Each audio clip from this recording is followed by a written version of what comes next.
बंगाल में मचा फिर कोहराम। सीबीआई की मंत्री पर छापेमारी। छापेमारी से तिल मिलाई सीएम ममता। आज सुबह की बड़ी खबर जो आ रही है पश्चिम बंगाल से, जहां एक बार फिर ममता सरकार के मंत्री पर शिकंजा कसा गया है। एक बार फिर ममता सरकार निशाने पर है।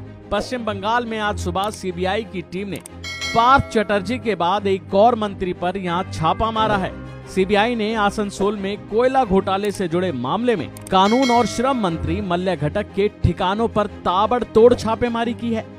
इस मामले में कहा जा रहा है कि सीबीआई ने कई बार मल्ल घटक को समन जारी किया था, लेकिन मल्ल जांच एजेंसी के सामने पेश नहीं हुए, जिसके बाद आज सुबह अचानक सीबीआई ने उनके आवास पर छापेमारी को अंजाम दिया। सीबीआई ने मल्ल घटक के आवास के अलावा कोलकाता में 6 ठिकानों पर छापेमारी की है। मंत्री के भाई के भी ठिकाने इसमें शामिल हैं। केंद्रीय सुरक्षा बल के जवानों ने मल्ल घटक के घर को चारों ओर से घेर रखा है और ये छापेमारी जारी है। बता दें कि ईडी भी इस जांच के सिलसिले में मल्ल घटक से पूछताछ कर चुकी है।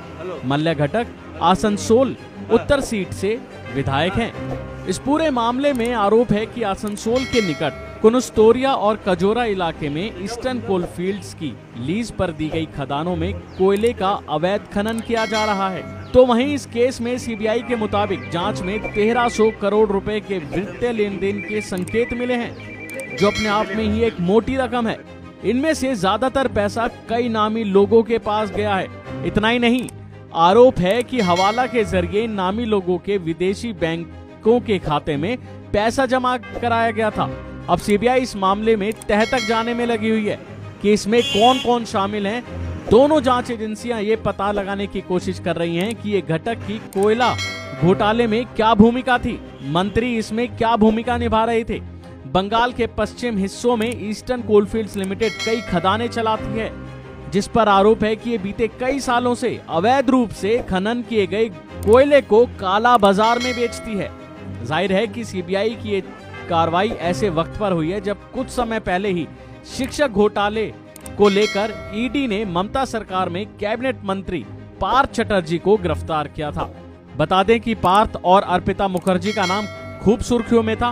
पार्थ चटर्जी की करीबी अर्पिता मुखर्जी के पास से करीब 50 करोड़ रुपए कैश भी बरामद हुआ था। विवाद बढ़ने के बाद ममता बनर्जी ने पार्थ चटर्जी को मंत्री पद से हटा दिया था। अब इस छापेमारी के बाद टीएमसी बीजेपी पर हमलावर हो गई है।